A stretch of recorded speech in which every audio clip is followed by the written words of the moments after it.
I did a video yesterday of of me not involving myself on NOTA and PENUEL's matters. And obviously I'm catching a lot of flack from people who are saying, why don't I reprimand people when they're wrong? As I would like to always say, I never involve myself in people's matters. I mind my own business. Even if it's my colleagues, I trust my colleagues to be old enough to know what they're doing, which they do. And I always want to respect our boundaries of working together. Because if you involve yourself once, you can't have double standards. It means every time there's going to be an issue or a matter out there, then I'll have to involve myself. Because if I do it once, it's going to have to be a normal thing that I will always have to do.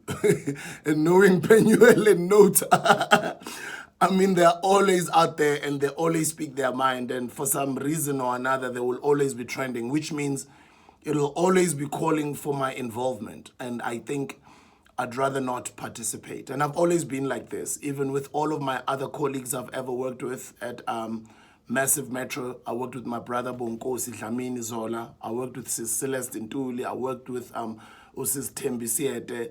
I've worked with Candice Modiselle. I've worked with Abo Zarif Minty, Abo Robot Boy, Abo Faith Mangope, and Abo Mutsidisi Mohono, Aziza. You know, whatever happens out there, you must always choose to not involve yourself when it's got nothing to do, when it's none of your business.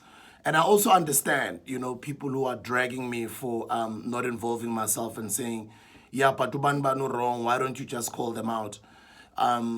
That's not how I've lived my life over the years. I always just choose to mind my own business. Because once I do that as well, I'm also now allowing other people to do the same with me, to involve themselves in my matters. And that's basically the reason why I choose to not involve myself in issues of my colleagues. I always just want to also respect our boundaries.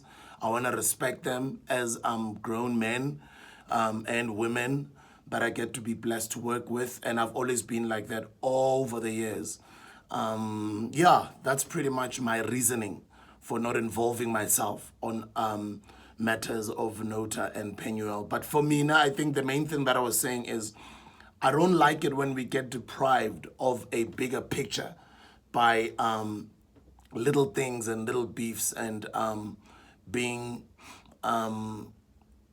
having arguments or disagreements with one another. May AKA's soul rest in peace. I still feel like we were deprived of a joint album between himself and Cassper. And I also still feel we were deprived of a nationwide tour of Cassper and AKA. Not only nationwide, I think those guys would have been able to fill up any stadium, the whole continent. They would have been able to make money together. But obviously, because of the differences between the two brothers, which we have to respect, you know, we're not there, we're not a part of it. I still feel we're deprived of that greatness and that collaborative effort that they could have offered us. So even with the issue of NOTA and PENUEL, I see us I don't want us to be deprived of NOTA's memoirs or their collaborative project, as NOTA did say on that interview that they were working on he was working with PENUEL on the NOTA's memoirs. And knowing that PENUEL has written over 10 books, he's an incredible author. I could have imagined a collaborative effort between NOTA and PENUEL, what it would have delivered. I can imagine NOTA's memoirs.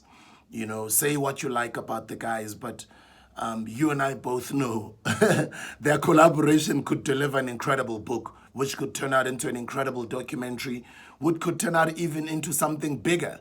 And not only the book, I think when two great people collaborate, you can never know what they might deliver. It might be bigger than what you could have ever thought or you could have ever imagined. So that was my approach. You know, you don't want us to end up being deprived of the bigger picture and the bigger thing that could have happened just now because there is such issues they end up probably not working together and whatever. That's not what I want to see. I'd love to see greatness in the two brothers. And once again, I love the brothers, and I hope everything gets sorted out and they deliver to us before the end of this year, NOTA's Memoirs, because I really do think that could be a successful project out there in the marketplace. What do you think?